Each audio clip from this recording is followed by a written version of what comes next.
नमस्कार, मैं Sandeep Yadav, the public India पे आपका स्वागत है।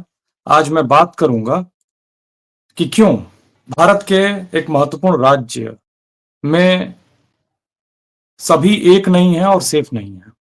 जी हाँ, मैं बात कर रहा हूँ मणिपुर की और उस राज्य में सभी एक क्यों नहीं है और सेफ क्यों नहीं है।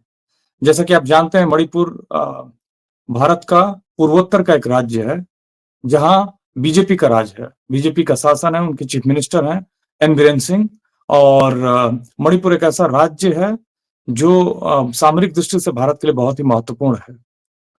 भारत ने मणिपुर के मोरे एक जगह है, वहां से थाईलैंड के लिए और म्यांमार के लिए एक नेशनल हाईवे बनाने का प्रोजेक्ट बना रखा है और उससे मणिपुर से सड़क मार्ग से थाईलैंड और म्यांमार जुड़ जाएगा। ये उसकी महत्वपूर्ण एक लोकेशन है मणिपुर की। मणिपुर इतना महत्वपूर्ण राज्य है।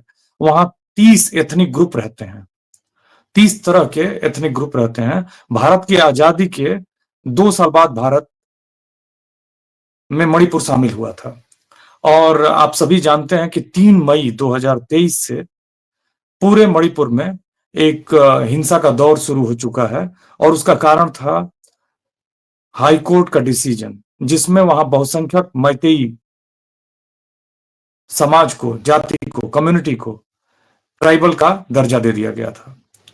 हालांकि जितने भी जो प्रमुख जातीय समूह हैं मणिपुर के, उनकी ओरिजिन एक ही है, लेकिन मैतेई वहां का एक हिंदू समाज का बहुसंख्यक आबादी वाला जो घाटी में रहता है वो समूह है। उसकी आबादी बहुत ज्यादा है। वहां की लगभग आधी आबादी मैतेई लोगों की है जो हिंदू हैं और वो अभी ओबीसी कैटेगरी में आते हैं और हाई कोर्ट ने उनके पक्ष में फैसला दिया और उनको एसटी का दर्जा दे दिया। लेकिन ये जो संघर्ष शुरू हुआ वो 3 मई 2023 को एक प्रोटेस्ट मार्च निकाला था all students union of Manipur ने, उसका नाम यही था और उन लड़कों ने उस मार्च को निकाला। All students union, all tribal students union of Manipur ने ये मार्च निकाला था। उस मार्च में हिंसा की घटनाएं हुई और उस हिंसा की घटना के बाद से तमाम तरह के जितने भी, चाहे वो मैती इंसर्जेंट ग्रुप्स थे, मतलब जो ग्रुप जो मैतेई लोगों के अधिकारों की बात करते थे वो, या फिर कुकी जो, दोनों ने एक तरह से वो एक्टिव हो गए और एक कन्फ्लिक्ट धीरे धीरे शुरू हो गया। उसके बाद हिंसा की बड़ी खबरें आई और एक वीडियो वायरल हुआ कुछ दिनों बाद, जिसके बाद पूरे भारत में, पूरी दुनिया में हाहाकार मच गया। उस वीडियो में कुछ कुकी जो माइनॉरिटी कम्युनिटी है, वो क्रिश्चियन धर्म को मानते हैं वो लोग, उनकी महिलाओं को नग्न करके परेड कराया जा रहा था। उन वीडियोस के आने के बाद पूरा मणिपुर की स्थिति का पता चला और उसकी जो गंभीरता थी वो पूरी दुनिया को मालूम चली। इस तरह से ये जो मामला था, जिस तरह से जो जजमेंट आया, उस जजमेंट के कारण वहां एक तरह से, मतलब दंगे भड़कने शुरू हुए। लेकिन इस दंगे ने एक बहुत महत्वपूर्ण रूप ले लिया है। अब जो कुकी जो वाला डोमिनेटेड जिले हैं, चूड़ाचांदपुर हो, कांगपोकपी हो, ये जिले पूरी तरह से एक धड़े के रूप में परिवर्तित हो गए हैं, एक किले के रूप में हो गए हैं, एक ऐसी एरिया के रूप में हो गए हैं जहां मैतेई लोग नहीं जा सकते हैं और जो इम्फाल का घाटी का इलाका है वहां कुकी लोग नहीं आ सकते हैं। अगर वो इन इलाकों में आते हैं तो एक दूसरे के ऊपर हमला होता है और उनकी जान जाती है। अभी जो हाल का मसला है वो एक महत्वपूर्ण मसला है। 2 इलाके हैं जहां से पूरी रसद मणिपुर के सारे इलाकों में पहुंचती है, वो है दीमापुर और जिरीबाम। जिरीबाम एक ऐसा जिला है जहां कुकी आबादी बहुत ही कम है। वहां मैतेई आबादी ज्यादा है, 30% के आसपास है, लेकिन दूसरे समूहों की आबादी वहां ज्यादा है। लेकिन जिरीबाम का जो लोकेशन है वो बहुत महत्वपूर्ण है। जो भी खाद्य आपूर्ति है या कोई भी सामान जो भारत के मेनलैंड से जाता है वो या तो दीमापुर से जाता है या फिर जिरीबाम से जाता है। अभी जो हाल की घटना का मसला है वो नवंबर के फर्स्ट वीक में, सेकेंड वीक में एक मैतेई परिवार के 6 लोग गायब हो गए और उसके 5 दिन बाद उसमें से 2 बच्चों और एक महिला की लाश 20 किलोमीटर दूर, जिरीबाम से दूर एक नदी में मिली। उसके बाद से हिंसा का दौर शुरू हो गया। ऐसा कहा जा रहा है कि चरमपंथियों ने उनको अगवा करके उनकी हत्या कर दी थी। अ, हर एक जातीय ग्रुप के लोग, एथनिक ग्रुप के लोग एक-दूसरे को चरमपंथी कहते हैं। कुकी-जो के लिए मैतेई चरमपंथी हैं, मैतेई के लिए कुकी-जो चरमपंथी हैं। दोनों जो जातीय समूह हैं वो एक-दूसरे के प्रति खून के प्यासे हो गए हैं और भारत के भीतर ही एक कॉन्फ्लिक्ट ज़ोन बन चुका है। मैंने बताया कि दोनों एरियाज़ के बीच में एक ऐसा नो मैन्स लैंड टाइप का है जिसमें आप मतलब एक खाली एरिया है और आप ना इधर जा सकते हैं, ना उधर वाला व्यक्ति इधर आ सकता है। कुल मिला के बहुत ही तनावग्रस्त है और अभी की जो हिंसा बढ़ी है, उससे और भी मामला खराब हो गया है। हालाँकि ये सब क्यों हो रहा है और इसके पीछे के मुख्य कारण क्या हैं? मुख्य मुख्य कारण क्षमा करिएगा, जो मुख्य कारण बताए जाते हैं वो ये हैं कि जो मणिपुर का हिल का इलाका है। अब सबसे बड़ी बात ये है कि 2 बड़े मुख्य एथनिक ग्रुप हैं, नागा और कुकी। हालाँकि पहले जितने भी एथनिक वायलेंस हुआ है या एथनिक कॉन्फ्लिक्ट्स हुए हैं, वो ज़्यादातर हिल की ट्राइब का हिल की ट्राइब से हुआ है या फिर वैली की ट्राइब का वैली के ट्राइब से हुआ है, वैली के एथनिक ग्रुप से हुआ है। लेकिन ये पहला मसला है जिसमें एक हिली एथनिक ग्रुप बेसिकली जो एसटी है, जिसको जो ट्राइबल ग्रुप है, उसका संघर्ष या कॉन्फ्लिक्ट एक मेनलैंड वैली के एथनिक ग्रुप से हुआ है, मतलब मैतेई लोगों से हुआ है। जैसा कि मैंने आपको बताया कि जो मैतेई तबका है, जो कम्युनिटी है, एथनिक ग्रुप है, वो बहुसंख्यक है। उस चीफ मिनिस्टर जो आते हैं, वो एन बीरेन सिंह इसी मैतेई समूह से आते हैं। ज्यादातर एमएलए मैतेई कम्युनिटी के हैं और हिल के जितने भी रिसोर्सेज और जो इलाके हैं उसमें सब में मैती लोगों का कब्जा है, डोमिनेंस है। और अम, अ, और जो कुकी जो हैं वो हिल में रहते हैं और वो क्रिश्चियन हैं। मैतेई हिंदू हैं। हालाँकि 18वीं शताब्दी से पहले यही मैतेई हिंदू नहीं थे, वो भी एक माने अपने धर्म को मानने वाले लोग थे। वहाँ के जो एथनिक ग्रुप था उसको मानते थे। बाद में इनका अ, एक तरह से इसमें वैष्णव धर्म का प्रचार-प्रसार हुआ और इन्होंने हिंदू धर्म को अपनाया और उसमें शामिल हुए। तो कुल मिला के कुकी जो क्रिश्चियन माइनॉरिटी हैं और वो संख्या में मैतेई की तुलना में मैतेई लोगों की तुलना में बहुत कम है। और जो संघर्ष है वो 2 कारणों से है। एक तो मणिपुर के हिली एरियाज़ में जो मैतेई लोग हैं, जो वैली में रहते हैं, वो ज़मीन खरीद नहीं सकते हैं, उनको लैंड राइट्स नहीं है, वो ट्राइबल लोगों के माने का राइट्स है। तो अगर हम मुख्यतः देखें तो ये जो संघर्ष है वो जल-जंगल ज़मीन का है, लैंड का है। और वो लैंड क्यों? क्योंकि 2 कारणों से ऐसा पता चला है, जो विशेषज्ञ हैं वो बताते हैं कि जो हिली एरिया है मणिपुर की, उसमें तमाम तरह के रिसोर्सेज़ का पता चला है। माने इस तरह की तमाम रिसोर्सेज़ हैं जिसमें ऑयल एक नेचुरल रिसोर्सेज़ में ऑयल एक महत्वपूर्ण पदार्थ है जिसका पता चला है और उसके लिए ये संघर्ष है। ये जो कॉन्फ्लिक्ट है वो इकोनॉमिक एक्सप्लॉइटेशन का मसला है, ऐसा विशेषज्ञ मानते हैं। और दूसरा मामला है कि जो कुकी जो कम्युनिटी है, वो हिली एरियाज़ में पॉपी कल्टीवेशन करती है और पॉपी कल्टीवेशन करने वाले जितने भी फार्मर्स हैं, वो कुकी जो ट्राइबल्स हैं, चूँकि उनका लैंड है और वहाँ वो कल्टीवेशन करते हैं। लेकिन जितने भी ड्रग डीलर्स हैं या इस तरह के लोग हैं, जो खरीदते हैं पॉपी को, वो मैतेई कम्युनिटी के हैं।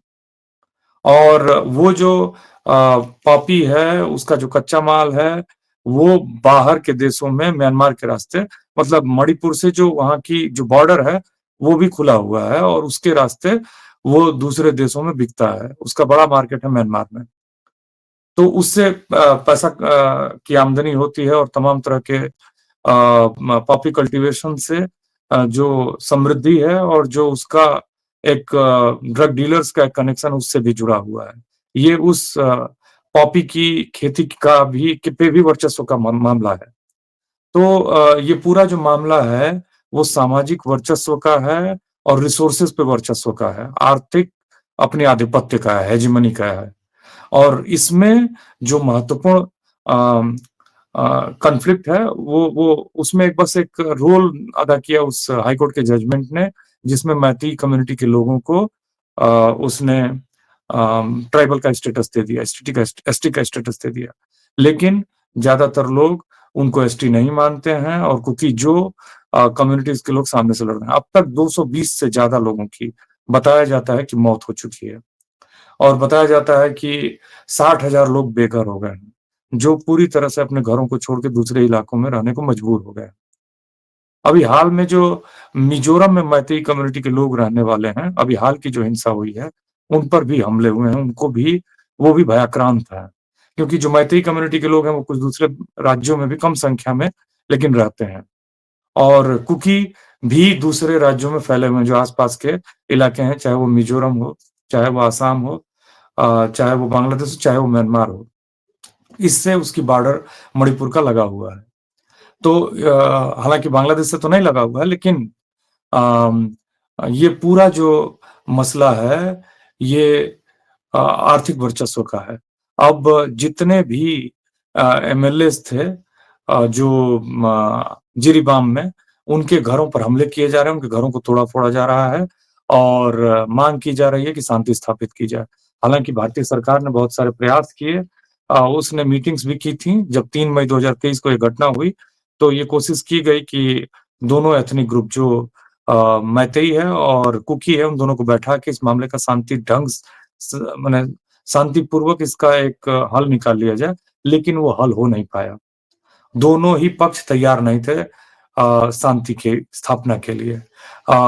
जो कुकी जो समूह है, वो भी बहुत डरा हुआ है, और नुकसान पूरी तरह से मणिपुर का हो रहा है, क्योंकि स्कूल, कॉलेजेस और तमाम तरह के संस्थान बंद हैं, बच्चों की पढ़ाई प्रभावित है, और चूँकि इंटरनेट बंद होने की वजह से ऑनलाइन क्लासेस भी संभव नहीं है। तो पूरी तरह से मणिपुर का जो समाज है, वो रुक चुका है। उसमें कोई गतिविधि नहीं हो रही, कोई सांस्कृतिक अ औद्योगिक या फिर आर्थिक गतिविधि नहीं हो रही है। बहुत सारे लोग बाहर के देशों से, जो म्यांमार सटा हुआ है मणिपुर से, मणिपुर, इम्फाल आते थे अपने लोगों का इलाज कराने, वो उन्होंने भी आना बंद कर दिया है। और जो महँगाई है, वो अपने मने म सर्वोत्तम दर पे है, मतलब सबसे ज़्यादा बढ़ी हुई है वहाँ। लोगों का जीना मुहाल हो चुका है। उनको हर चीज़ की लगभग दोगुनी कीमत चुकानी पड़ रही है, क्योंकि सारी चीज़ों के आने और जाने में मशक्कत करनी पड़ रही है। हर चीज़ बाहर से जाती है, ज़्यादातर चीज़ें बाहर से जाती हैं, और जो भी चीज़ें हैं, वो बहुत आसानी से सुलभ नहीं है, और महँगाई बढ़ चुकी है। और इसकी वजह से लोगों को तमाम तरह की दिक्कतों का सामना करना पड़ रहा है। पूरा जीवन जो है, वो असामान्य स्थिति में आ चुका है, और मणिपुर एकदम अशांत है।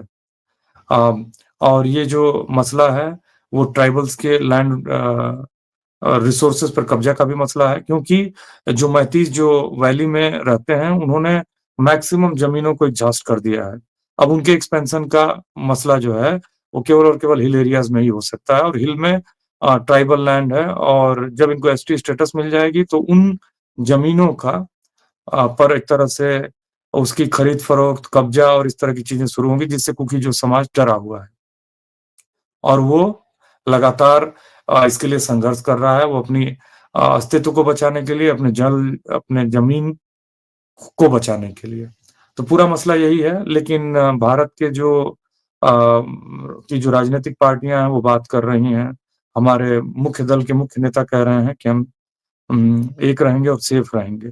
लेकिन मणिपुर में लोग न एक हैं, न सेफ हैं। तो उनकी सेफ्टी और उनकी एकता का ध्यान कौन करेगा? उनकी एकता और सेफ्टी का ध्यान करना होगा भारत सरकार को, क्योंकि वो भी हमारे देश के महत्वपूर्ण अंग हैं। और सबसे महत्वपूर्ण सवाल जो कि खड़ा है, जिस पे मैं अपनी बात रखूँगा, वो ये है कि मणिपुर का सामरिक दृष्टि से हमारी जो विदेशी नीतियाँ, उनके हिसाब से बड़ा महत्वपूर्ण रोल है। मैंने बताया आपको कि उससे एक दूसरे देश की सीमा, म्यांमार की सीमा जुड़ी हुई है।